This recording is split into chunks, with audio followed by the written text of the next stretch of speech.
আসসালামু আলাইকুম ওয়া রাহমাতুল্লাহি ওয়া বারাকাতুহু। সুপ্রিয় দর্শক শ্রোতা ভাই বোন, আমরা এসেছি ফেনীর দাগনভূঞার দুর্গম একটা জায়গায়। মেইন রোড থেকে প্রায় 1.5-2 ঘন্টা আমরা ট্রাক্টরে করে চড়ে খুব ধীরে ধীরে এসেছি এখান থেকে আবার ট্রলারে করে আরেকটা দুর্গম জায়গায় যাওয়ার পরিকল্পনা আমাদের আছে। ইতিমধ্যে আলহামদুলিল্লাহ আমরা দেখেছি যে ত্রাণ বিতরণের কার্যক্রম আমরা শুরু করেছি। এখানে একটা অরফান সেন্টার আছে। এই অরফান সেন্টারে যারা আশ্রয় নিয়েছেন তাদের মাঝে আমরা ত্রাণ বিতরণ করছি। ওদিকে পানি বেশি হওয়ার কারণে আমরা যেতে পারছি না। ওনারা কষ্ট করে এসেছেন এবং এখানে আমরা ধর্ম বর্ণ নির্বিশেষে প্রত্যেকটা মানুষকে ত্রাণ দিচ্ছি। এখানে যে জিনিসগুলো আছে এর মধ্যে চাল আছে, ডাল আছে, সয়াবিন তেল আছে এবং লবণ এবং চিনি আছে। আর এর বাইরে আরেকটা প্যাকেটে বিস্কিট, মুড়ি এবং পানি এবং অন্যান্য শুকনা খাবার আছে। তো আমরা তাদের মাঝে এই জিনিসগুলো বিতরণ করছি। ইনশাআল্লাহ বিদিনিল্লাহ এগুলো শেষ করে আল্লাহ যদি তৌফিক দান করেন আমরা চলে যাব মহিপাল থেকে ইনশাআল্লাহ ফেনীর আরেকটা এলাকাতে আমরা আজকে বিতরণ করব। গতকাল এবং আজ আমাদের যে সমস্ত ত্রাণবাহী গাড়ি এসেছে সেই ত্রাণবাহী গাড়িগুলোর মধ্যে থেকে এখানে এসেছে 2টি গাড়ি, ফেনীতে গিয়েছে 2টি গাড়ি, কুমিল্লা গিয়েছে 3টি গাড়ি, আর লক্ষ্মীপুরে গিয়েছে 1টি গাড়ি। এখানে একটা গাড়ি এসেছে দুঃখিত, এখানে একটা গাড়ি, নোয়াখালীতে লক্ষ্মীপুর একটা গাড়ি, ফেনীতে 3টা গাড়ি এবং কুমিল্লাতে 3টা গাড়ি। এই গাড়িগুলো আমাদের গত রাতে এসেছে, সবগুলো লরি ভর্তি মাল।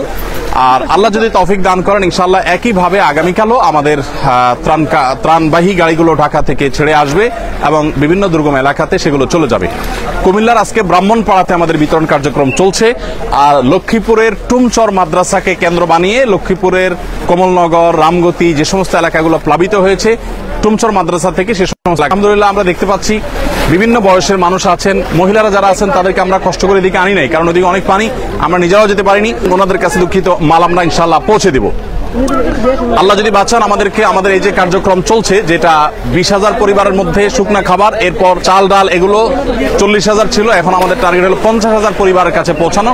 এরপরে আল্লাহ যদি তৌফিক দান করেন আমরা ইনশাআল্লাহ আরো 50,000 পরিবার। আপনারা সবাই দোয়া করবেন আমাদের সবার জন্য, আল্লাহ যেন আমাদের সবার কষ্ট দূর করে দেয়, আল্লাহ যেন সবার কষ্ট দূর করে দেয়। আমরা সবাই সবার জন্য দোয়া করবো ইনশাআল্লাহ। ওয়ালাইকুম আসসালাম। বাবাজি কি এখানে থাকেন?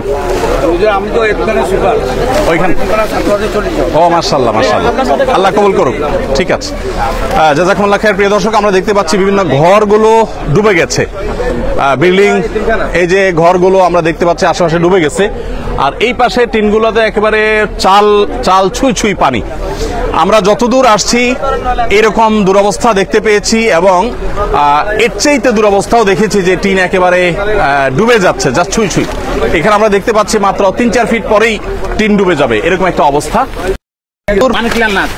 মানিকলাল, আপনার ঘর কিসের, বিল্ডিং না কাঁচা? টিনের ঘর ভালো আছে? পানি উঠেছে, ভালো আছে, ভালো আছে। যদি ঘর মেরামত করা লাগে সেটাও আমরা টাকা দিব। ঠিক আছে, ঠিক আছে। আল্লাহ তাআলা আমাদের সবাইকে হেদায়েত দান করুন। ওয়ালাইকুম আসসালাম। বাবাজি ভালো আছেন আপনি? বকরা একটু হেল্প করো। ওয়ালাইকুম আসসালাম। দাও বাচ্চাকে দাও, বাচ্চাকে দাও। আমরা দেখতে পাচ্ছি যে মানুষ এখানে, মহিলারা তারা এই বুক পানি ভেঙে ভেঙে তারা যেতে হচ্ছে বাজারে, শহরে। এর বাইরে আসলে তাদের আসলে যাওয়ার তেমন কোনো জায়গা নেই। এদিক থেকে আমরা দেখতে পাচ্ছি যতদূর চোখ যায় শুধু অথই পানি আর পানি। আমরা যত গভীরে যাব শুধু পানি আর পানি। তো যাই হোক, আমরা দোয়া করবো আল্লাহ রাব্বুল আলামিন মানুষের কষ্ট লাঘব করে দেন, কষ্ট দূর করে দেন এবং বিশেষ করে প্রত্যেকে যার যার জায়গা থেকে আমরা মানুষের পাশে দাঁড়াবো। আলহামদুলিল্লাহ উদ্ধার তৎপরতা অলমোস্ট শেষের দিকে। বাংলাদেশ সেনাবাহিনী এবং অন্যান্য বাহিনীর সদস্যবৃন্দ, দায়িত্বশীল ব্যক্তিবর্গ তারা উদ্ধার কর্মকাণ্ড খুব জোরে সোরে চালিয়েছেন এবং দারুণভাবে সেটি আলহামদুলিল্লাহ সুসম্পন্ন হয়েছে। এখন আমরা প্রয়োজন হলো শুধুমাত্র মানুষের খাবারের চাহিদাটা মেটানো। আমাদের কাছে বহু জায়গা থেকে SMS আসছে। আজকে আমি 4-5 জায়গার SMS সকাল থেকে পর্যন্ত রিসিভ করেছি, যেখানে 200 মানুষ, 250 মানুষ, 300 মানুষ, 500 মানুষ না খেয়ে আছে 2 দিন 3 দিন। মাদ্রাসা 200-250 বাচ্চা না খেয়ে আছে 2 দিন 3 দিন। সেখানে আলহামদুলিল্লাহ আমরা ত্রাণ পৌঁছানোর উদ্যোগ নিয়েছি এবং এই পর্যায়ে এসে ট্রলারে করে, বিভিন্ন রকমের বোটে করে, ছোট ছোট এরকম বড় চাকার গাড়িতে করে আমরা দূর দূরান্তে ত্রাণগুলো পৌঁছে দিতে পারছি আলহামদুলিল্লাহ।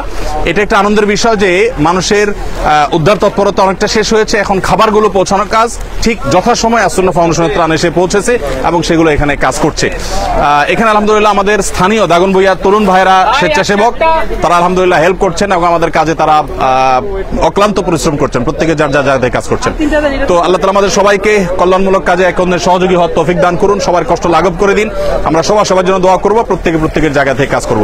আল্লাহ তাআলা আমাদের সবাইকে তৌফিক দান করুক। আমরা শেষ করছি ইনশাআল্লাহ বিদিনিল্লাহ। ফেনীতে অন্য কোনো স্পটে যদি নেটওয়ার্ক থাকে আবার দেখা হবে, কথা হবে। আর প্রত্যেকে যার জায়গা থেকে অভাবী এবং দুস্থ মানুষের পাশে আমরা দাঁড়ানোর চেষ্টা করব।